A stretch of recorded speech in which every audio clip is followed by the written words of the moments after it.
Santiago, tienes cerrado el micrófono. Muchas gracias. Profesor Marías, ahora que hablamos de aspectos técnicos y que ha evocado esa relación personal entre Velázquez y Rubens. Rubens era también un pintor muy moderno, aunque quizás más centrado en temas mitológicos que en temas de la realidad cotidiana.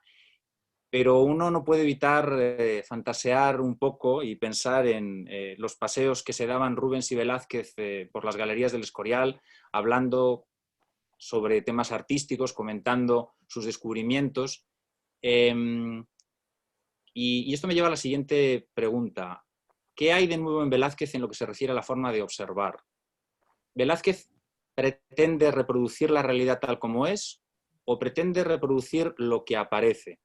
Se lo pregunto por lo siguiente. Panofsky, en una de sus obras, habla de un escrito de Galileo en el cual el gran científico italiano defendería la superioridad de la pintura sobre la escultura, porque para Galileo la escultura pretende imitar la naturaleza tal y como es, mientras que la pintura pretende observar la naturaleza tal y como aparece. Y las cosas solamente son de una forma, pero aparecen de miles de formas. A Velázquez le interesa, recapitulando, la fotografía, la exactitud, como a los antiguos flamencos, o le interesa más bien transformar la realidad que ve. Bueno, yo creo que Velázquez comienza en su periodo sevillano haciendo una pintura de detalle extremadamente naturalista, por utilizar ese término moderno más que contemporáneo a la época de Velázquez. Pero después va transformándose y va a llegar probablemente de la mano de un jesuita flamenco, François d'Aguilon, cuyo libro poseía Velázquez en su biblioteca, cuyo libro había sido ilustrado por el propio Rubens, por lo cual deberíamos pensar que de ese libro hablaron en sus cartas o hablaron en sus paseos por el Escorial o por Madrid. Y ese François d'Aguilon está hablando, diríamos, de los problemas de la visión y de la aplicación pictórica en términos incluso de manchas. Yo creo que Velázquez se desliza desde una representación radical de la realidad a una representación radical de lo que sería nuestra visión de la realidad, que es una cosa en principio distinta. Te permite, y con un enriquecimiento sensualista en el cual otros sentidos intervienen a través de claves visuales en la degustación del conjunto del cuadro y por lo tanto de la degustación de nuestra visión de lo que tenemos delante de los ojos. Yo creo que en ese sentido Velázquez da un paso adelante en la modernidad de la pintura, de pasar de la representación de los objetos a la representación de la visión, como otros artistas están haciendo también en el siglo XVII, y la razón por la cual van a ser evidentemente los impresionistas franceses los grandes descubridores de la pintura de Velázquez.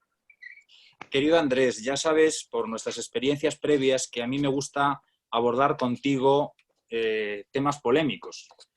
Sé que tú tienes una visión sobre el significado simbólico de los personajes distinta de la que puede tener el profesor Marías, y quiero que nos expliques, según lo que tú has recopilado en tus artículos en este libro, ¿cuáles son las interpretaciones simbólicas que se han dado al cuadro? Porque se puede aducir que hay una interpretación posiblemente política, hay quien habla de una reivindicación del oficio de pintor, un oficio que, como muy bien has dicho antes, estaba denostado en la época, y luego hay como diferentes personajes que cada uno podría encarnar un símbolo distinto en torno a esa figura de la princesa Margarita, que es de alguna forma como la esperanza de la dinastía. Pero hay una cosa de la que hasta ahora no hemos hablado y que resulta muy llamativa, y es que quizás el personaje más importante para el futuro de la dinastía en ese momento, que es la infanta María Teresa de Austria, es justamente el único personaje de la familia que no aparece aquí. Cuéntanos un poco, ¿cuál es tu visión o tu opinión sobre el posible simbolismo político o filosófico del cuadro? Profesor Fernando Marías jest bardzo sceptyczny do tego rodzaju teorii i dlatego nie chce mu się zbytnio... Fernando Marías sé que tiene una visión bastante escéptica de este tipo de teorías porque no le gustan esas lecturas simbólicas de los personajes que aparecen en las meninas. Sin embargo, yo no quiero entrar en una polémica y no quiero presentar mi visión, sino los puntos de vista de diferentes estudiosos españoles. Las meninas, la verdad es que se utilizó en este debate sobre la gran esperanza de los Habsburgos, esperanza para el futuro de la dinastía en España. Es verdad que en esta sala que pertenecía a Baltasar Carlos, el hijo fallecido del Felipe IV, esta esperanza perdida, ahí justo en esta sala aparece Infanta Margarita, de 5 años de edad, la gran esperanza de la monarquía española, que sin embargo tenía una hermana mayor, María Teresa, hija del Felipe IV, de su primer matrimonio, la que formalmente le precedía en la sucesión de la corona española. Sabemos también que, por lo general, las niñas no heredaban la corona. Por tanto, Felipe trataba de solucionar esta situación. En caso de no poder tener a un hijo, a un heredero masculino, un verdadero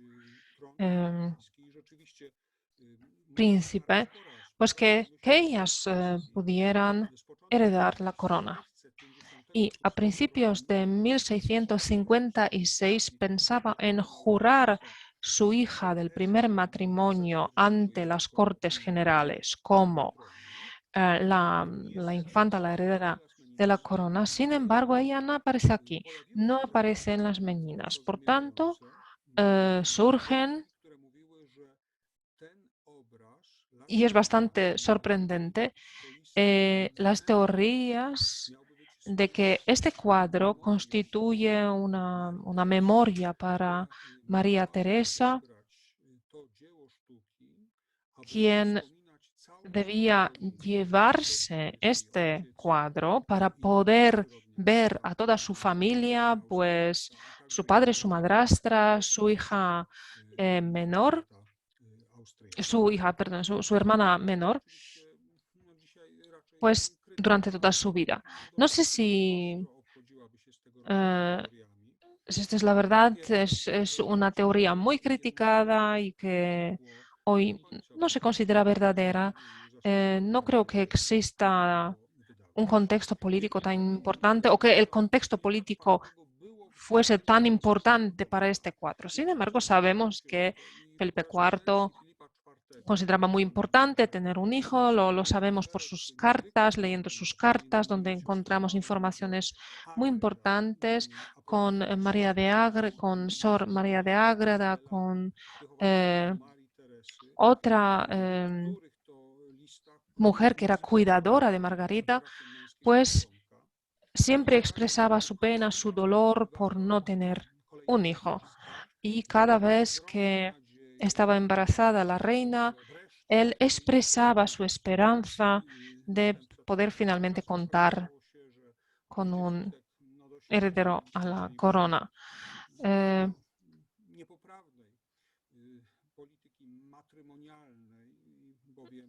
Sabemos que los problemas en realidad se debían a la mala política de matrimonio en esta familia. ¿Sí? Simplemente los Habsburgos demasiadas veces se casaban entre sí dentro de la dinastía y por tanto los hijos de Felipe IV, la madre de estos hijos era su prima muy cercana, La mayoría de los niños, por tanto, morían a muy temprana edad y tuvo que esperar hasta 1661 cuando nace el Carlos II, el último rey de esta dinastía en España. Antes, todos los hijos, todos los niños, tanto niñas como niños, incluso Felipe Próspero, otra gran esperanza de la monarquía española, también retratado por Velázquez, pues todos morían a edad muy temprana. Parece, por tanto, que esta línea de estudio de las meninas, muy fuerte, sobre todo durante la época de Franco en España, o sea, hasta los años 70,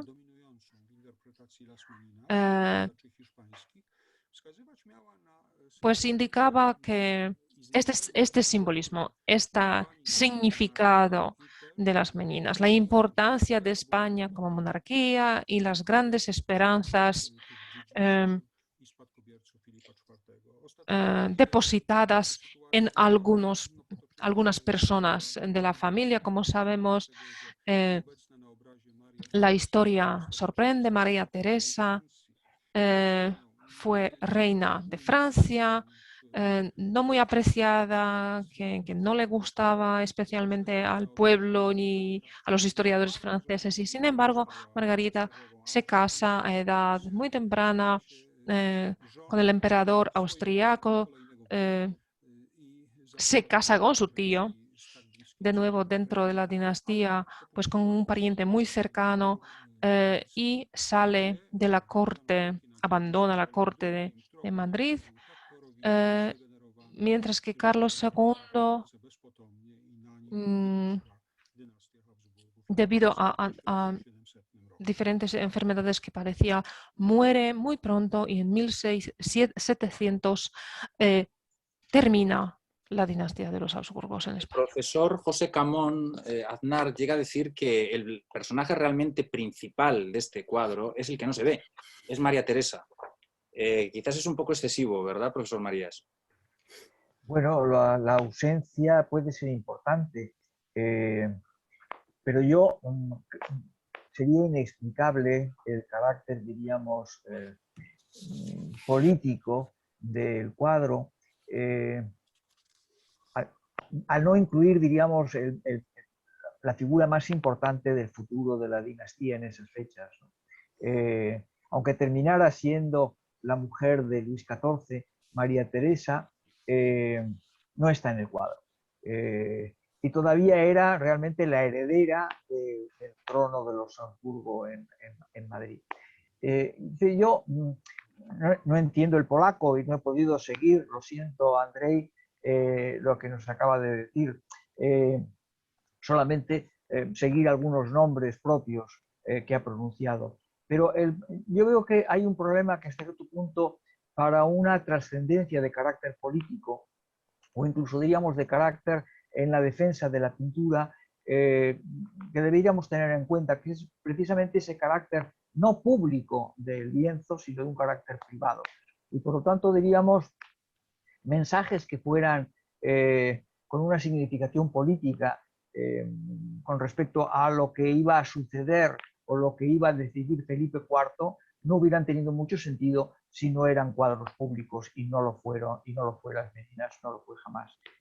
Por lo tanto, yo creo que habría también otros medios de manifestar esas voluntades políticas que no fueran las pictóricas, y menos en un ámbito como el español. Yo creo que no había ninguna discusión en esas fechas con respecto a si debiera ser la heredera, no María Teresa, sino Margarita de Austria, como se ha lanzado en los últimos tiempos por una colega y amiga como Manuela Mena, entre otras cosas porque no se había tomado ninguna decisión al respecto. Yo creo que el carácter familiar, el carácter íntimo del cuadro es algo que debemos tener en cuenta. Y si no se había jurado, diríamos, como heredera ni a María Teresa ni tampoco a Margarita, entre otras cosas, era por, como dice la documentación, por no ofender a la reina Mariana de Austria. La función en esa época de las reinas era tener descendientes masculinos y por lo tanto, diríamos, se hubiera supuesto una crítica el jurar como herederas a dos jóvenes porque se hubiera supuesto por parte de la reina que era incapaz de dar a luz un vástago masculino. Y por lo tanto, diríamos, esas consideraciones que a lo mejor nos pueden parecer excesivamente familiares, pues tenían una importancia muy grande porque incluso eran discutidas en el ámbito público de las relaciones de los analistas del momento. Yo creo que a pesar de la importancia del cuadro desde el punto de vista histórico, la importancia y la contingencia, la circunstancialidad del mismo era mucho más grande de lo que podamos pensar hoy en día. Pero descartada entonces la visión política, ¿qué hay de la otra posible visión, la reivindicación del oficio de pintor? Hay una tesis muy sugerente en el libro. Pero es evidente que una defensa de la pintura está implícita en el lienzo, pero un pintor como Velázquez, ¿cómo va a decirle a su rey que ha aprendido pintura y que ha, a cierto punto, cultivado malamente, pero cultivado el arte de la pintura después de haber sido un discípulo de uno de los pintores más importantes de su tiempo, como era el dominico Fray Juan Bautista Maíno? ¿Cómo le va a insistir en que hay que defender el arte de la pintura? No tendría sentido. Si fuera un cuadro público, podría tener sentido ante el conjunto de la aristocracia o de la sociedad española, pero un cuadro dirigido al rey, pues sería, diríamos, como llover sobre mojado. Por lo tanto, diríamos, insistir excesivamente en ello. El que el cuadro tenga una función, diríamos, de autopromoción de Velázquez como pintor, pero también como aposentador real, es evidente en el cuadro, y las propias imágenes son las que nos hablan de esa posición preferente de Velázquez. Es decir, en un cuadro político o en un cuadro de defensa de la pintura, pues sería hasta cierto punto indecoroso el que apareciera un pintor o que apareciera solamente un pintor y no hasta cierto punto una representación del gremio, porque Velázquez era absolutamente insolidario con el respecto al resto de los pintores de la corte y de la ciudad de Madrid. Sí, pero hay una tesis sugerente, profesores, me dirijo a los dos, y esta reivindicación de la pintura, a pesar de que la pasión del rey Felipe IV por la pintura está fuera de toda duda, fue uno de los mayores mecenas de la Europa de su tiempo, no cabe duda, pero hacía 9 años que Felipe IV no se dejaba retratar por su pintor de corte. Quizás con este cuadro, retratándose a sí mismo, con la Cruz de Santiago que tanto le costó conseguir, retratar al rey, aunque solamente sea reflejado en un espejo, retratar, además en el fondo, esos 2 cuadros que contienen fábulas relacionadas con la defensa de las artes, la fábula de Apolo y Marsias, la fábula de Palas y de Aracne. ¿No tiene todo esto un contenido simbólico, quizás destinado a convencer al rey de que se deje pintar de nuevo? Porque el rey se dejó pintar de nuevo un año después. Bueno, eso es una tesis que yo he defendido, ¿no? El carácter de intercambio personal con el rey que no le permite a Velázquez hacer su propio trabajo como retratista real desde la muerte de Baltasar Carlos y desde la muerte de su primera mujer Isabel de Borbón.